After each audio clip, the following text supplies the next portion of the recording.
No, Rhea and I have been great friends for several years, in fact my entire advertising career. We had worked together at Hunt Lascaris and he was my primary mentor.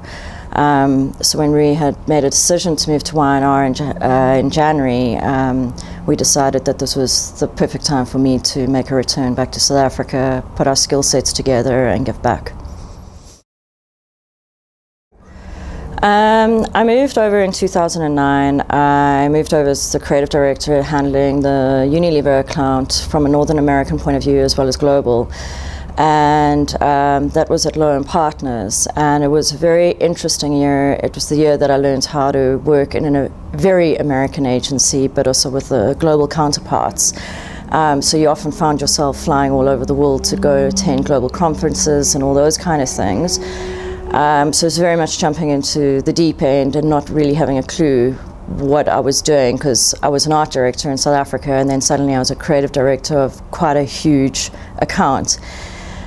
Towards the end of 2009, IPG merged Low & Partners with Deutsch, which had two offices at that point, one in New York, one in LA, and I joined a very all-American company at that period and worked there for about 8-9 months and then decided to break away and move to Y&R.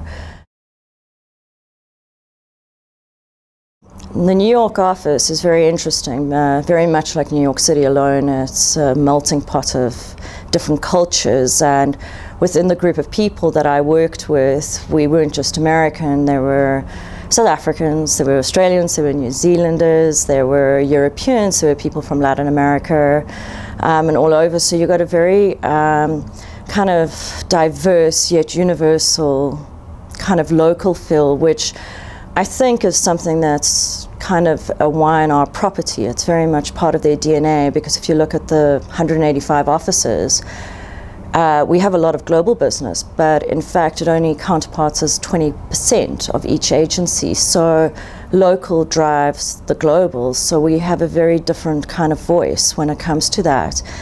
And so yeah, when I joined Y&R as their creative director on Colgate-Palmolive, it was like going home a bit, and I feel like I found my place. So moving back to the South African office is just continuing that journey, and I feel I'll always be part of Y&R, or at least WPP.